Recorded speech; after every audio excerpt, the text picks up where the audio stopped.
So this is the fourth symposium in our series, Making a Demand for Reparations in the City of Chicago. We have titled our action in COBRA, National Coalition of Blacks for Reparations in America. We have entitled this action, Making the Demand, for two primary reasons.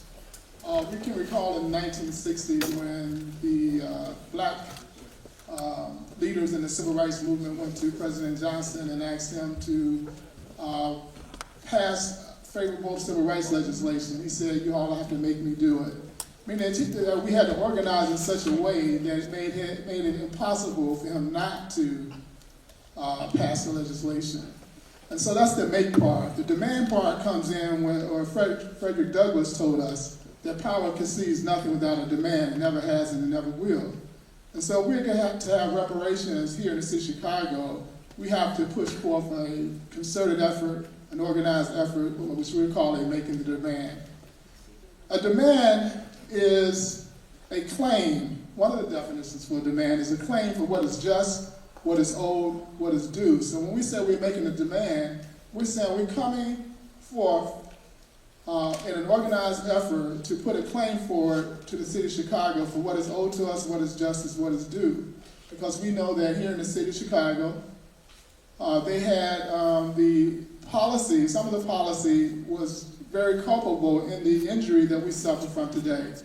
And so we're totally clear that this particular municipality has an obligation to assist in the healing and repair of people of African descent in this city. And so we've organized our efforts to do that. These symposiums were sponsored in part by, along with the COBRA, Dr. Willie Wilson, Reverend Dr. Willie Wilson, who brought together a group of elected officials to stand with him and put forth legislation. In the city of Chicago, that legislation, or that elected official, was Alderman Ross Sawyer. And he's here with us today, and we want to pretty much definitely thank him for heeding the call and put forth this legislation. So if you can applaud Alderman Sawyer with me. We definitely appreciate it. Those of us in the reparations movement know that there cannot be any governmental redress if it's not for an elected official who wants to take up the mantle and put forth the effort and actually introduce legislation. It's not going to happen without an elected official who's going to carry that legislation forward. And so Alderman Sawyer stood up at the call of Dr. Willie Wilson, and we're certainly glad he did. Also here with us in the form of elected officials, Alderman Kappelman of this particular ward. And we want to thank him also for being here and also co-sponsoring this event here on the north side.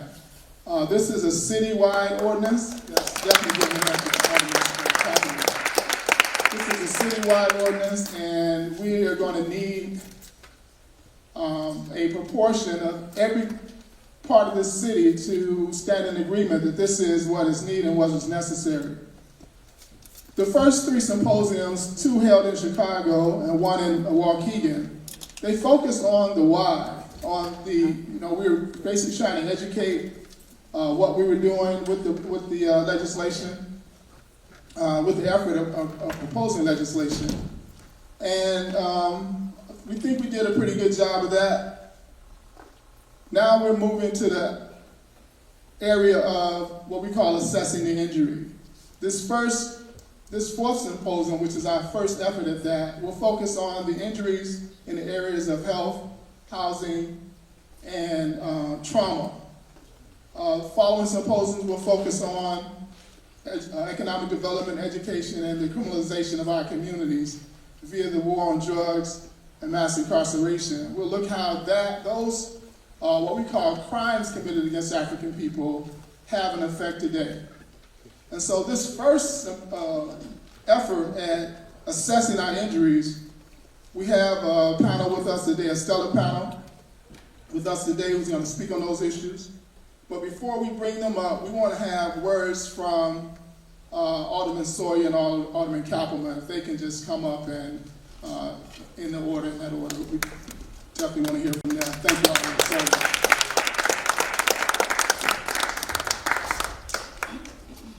Good evening, everyone. First of all, I'd like to thank Cam Howard for really assisting and enlightening me on this reparations movement.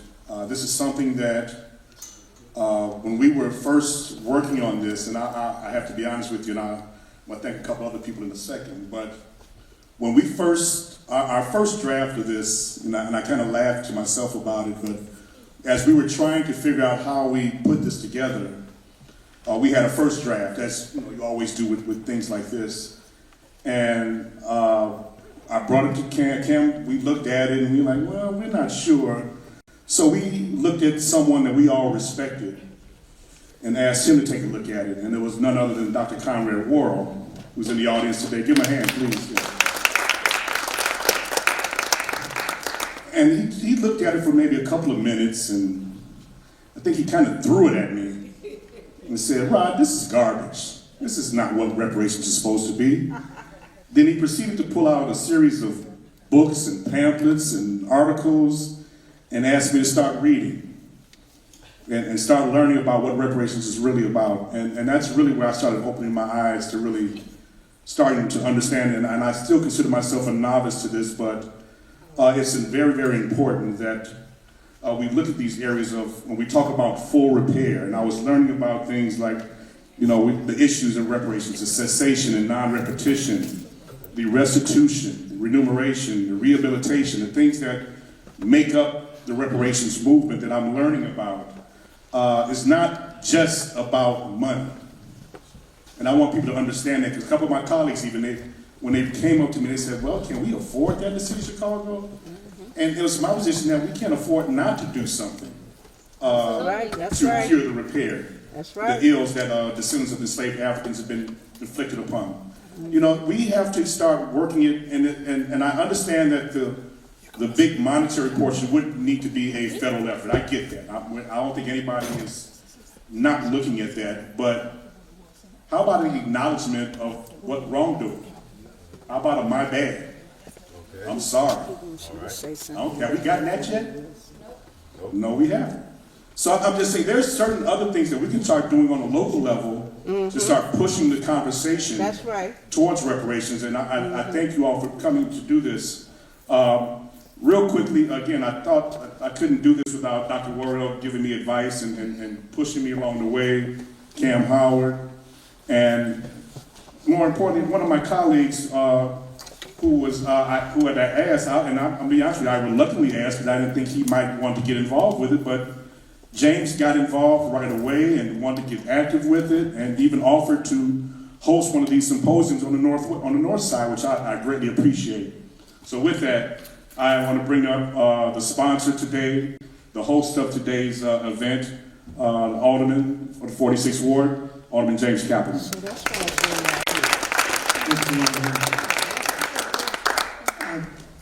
back in 1991, I was working on my master's in social work, and we were talking about racism. And I remember my Professor Rose, I remember her very, very well. We talked about people who, our ancestors, who lived in this country in 1860. And there was a study done that showed that there was a direct correlation to the amount of property your ancestors had in 1860 versus the amount of education you have today. A direct correlation. So African Americans were enslaved, they did not have property. And my family, 200 acres of property. And today, I have 7 brothers and sisters. All 8 of us have a bachelor's degree. 4 of us have a master's degree, and 1 of us has 2 master's degrees. I have 1.5 master's degree. So it's clear that, Caucasians are able to pass the wealth that they have on to the next generation, to the next generation, to the next generation. African Americans don't have that chance. And it's very clear, especially if you look at the south side and west side of the city.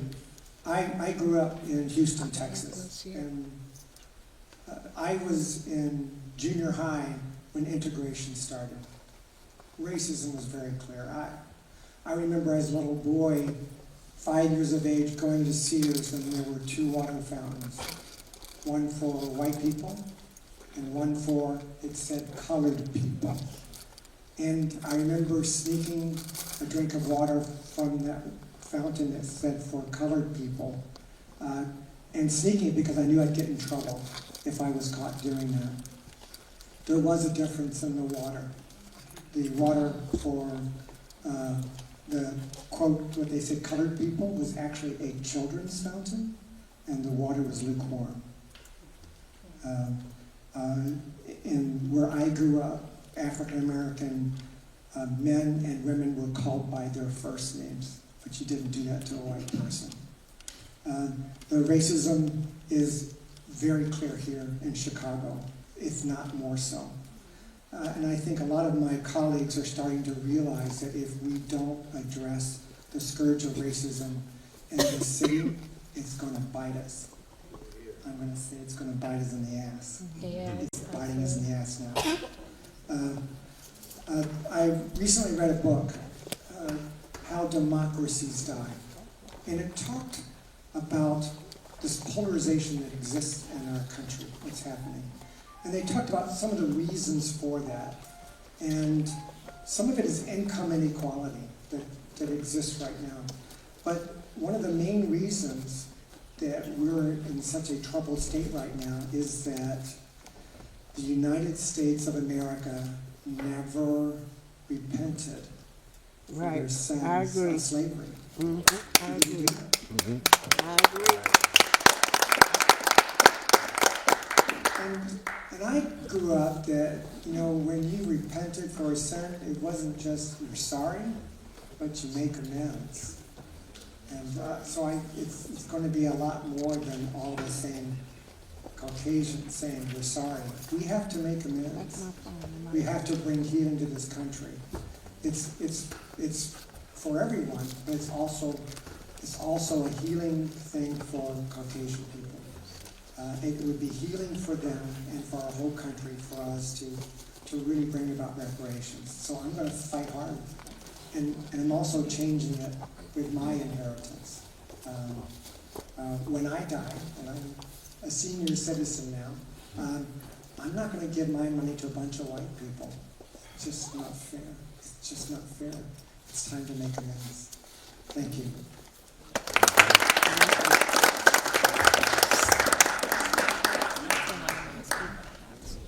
Yeah. Thank you, Alderman Kappelman, and thank you, Alderman Sawyer. I kind of move things a little bit quick. Right now, I just want to pay homage to those whose shoulders we stand on. So I just want to have a moment of silence for those who were instrumental in keeping the reparations push alive, who started it way back during the period of enslavement and after enslavement and on into the 20th century, and who were the building blocks for it. COBRA was started about 30 years ago, and those great men and women up in COBRA who led this push throughout this nation. We just want to have a moment of silence.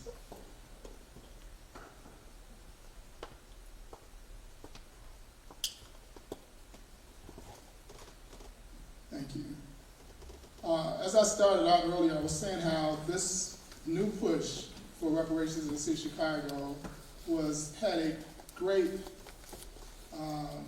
benefactor in the person of Dr. Reverend Willie Wilson, who decided that this was something that he wanted to use some of his wealth to champion. He had been using his wealth in the areas of helping brothers and sisters get out of the county jail who were in there for minor crimes but couldn't bail themselves out. So he bailed out hundreds of young men. He used his wealth to help seniors who needed help in paying their property taxes.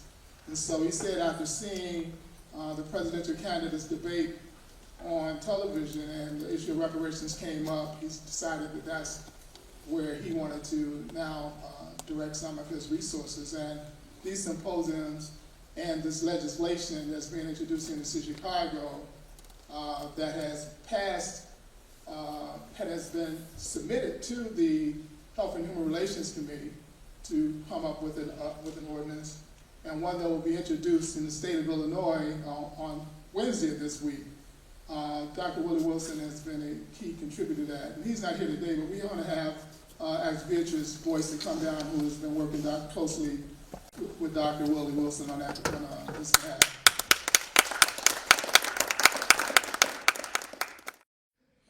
Good evening, everyone. Thank you to all that came out tonight.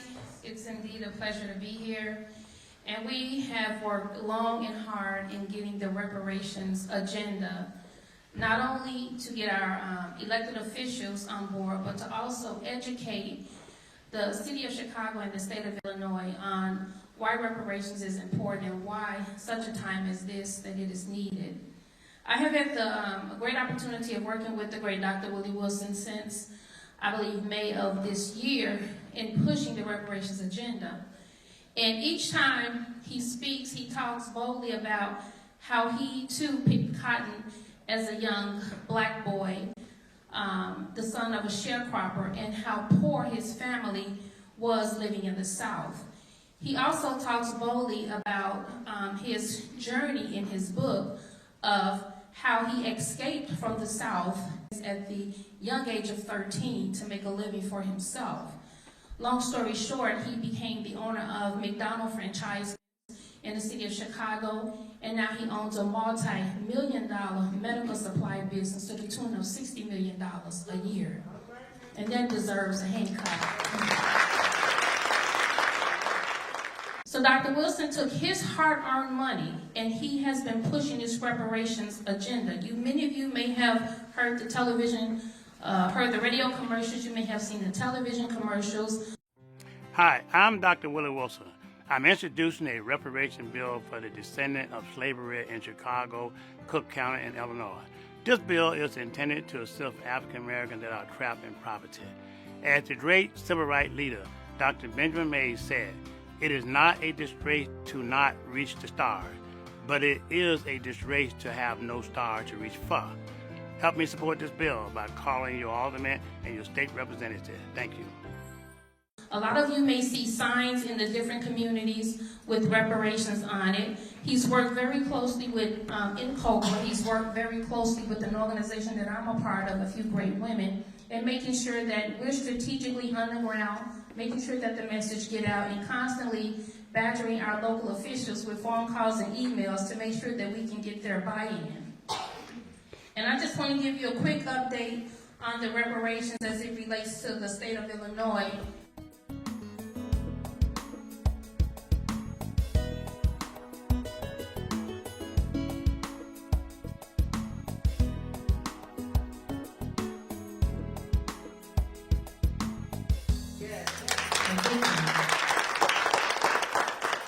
And we will be down in Springfield on Wednesday. There will be a reenactment of the introduction of the bill, and there will also be a Black History program. And I just want to make a couple of statements about being a black woman living in the city of Chicago and the strife and the injury that I have lived through. And when I look at the statistics today, it just breaks my heart. Being a mother of raising 6 children, 3 boys and 3 girls, they're all adults now. But getting them to that point in public school, fighting the justice system and the education system, it wasn't easy, it was hard to do. I too have a testimony. But within that testimony, I know that the United States of America has a debt that they have to pay up. When you look at the circumstances of blacks in the state of Illinois, the city of Chicago, and across the nation, we have the highest poverty rate, we have the highest incarceration rate, we have the highest abortion rate, we have the highest divorce rate, we have the lowest home ownership rate, we have fewer educational opportunities, and I can go on and on and on. We're stigmatized and we're treated the worst in the justice system. And none of this happened because of who we are. It's happened because of what happened to us by white America. And thank God that they are finally owning up to it, that they have harmed us to the tune where it's hard for us to catch up with them. They start at the finish line, and we start 20 miles back. How in the world can we ever catch up? unless they identify the injustice that they have caused us and do something about it through legislation. So I'm glad to be a part of the reparations agenda. I'm glad to be here today. I'm glad that you guys came out. I just want to say thank you to Alderman Sawyer and Alderman Kappelman, because he has been on board from day one. And thank God that we have a great majority of the aldermen across the city of Chicago. There is no way that reparations in the city of Chicago should not pass, considering all the African American elected officials that we have this day. That's right. And if they can't stand for us and say reparations now, then we should not stand for them and elect them ever again. God bless you and enjoy your evening.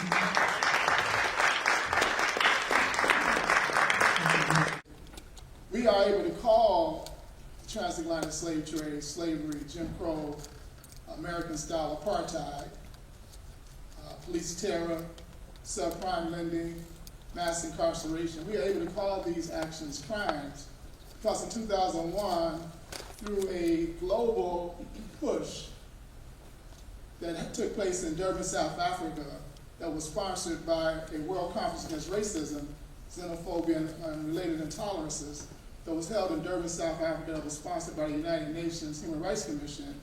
We were able to successfully lobby the heads of state of 193 countries to get them to agree that those actions were actually criminal actions, crimes against humanity.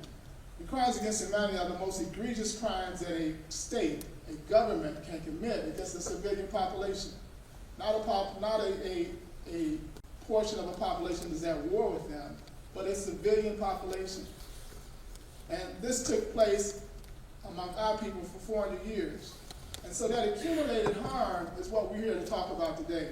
And it's very important that we talk about accumulated harm because in 2005 there was a federal lawsuit that was consolidated here in the city of Chicago. There were about 7 lawsuits that were filed from 2000 to 2002. And those lawsuits were consolidated into one lawsuit, and it was heard in 2005, and the judge stated that procedurally, he couldn't even look at the merits of our case. Because one reason he said that we were too far removed from the injury. We weren't the ones who were enslaved, nor was it our parents, nor was it our grandparents. We were too far removed. And he also said the statute of limitations that ran out. It's another reason. You have 6 years before once you found out you've been injured, to bring a case before the federal courts, or the what is called the statute of limitations, that time frame has ran out. But as I stated in 2001, the world community stated that enslavement, the slave trade, colonialism, apartheid, in the 60s our brothers and sisters said that we lived in these urban cities, they were ghetto colonies. The same thing that was taking place on the continent of Africa and around the world, where third world people were, their social, economic, and political structures were rearranged in a way that benefited the mother country. The same thing was taking place in urban cities in America, so they called them ghetto colonies. So colonialism, apartheid, enslavement and the slave trade were crimes against humanity. And crimes against humanity have no statute of limitations. And so if it happened 400 years ago, and those entities are still in existence, they're guilty today. If it happened 200 years ago, and those entities, governments, corporations, institutions are still in existence, they're guilty today because they have no statute of limitation.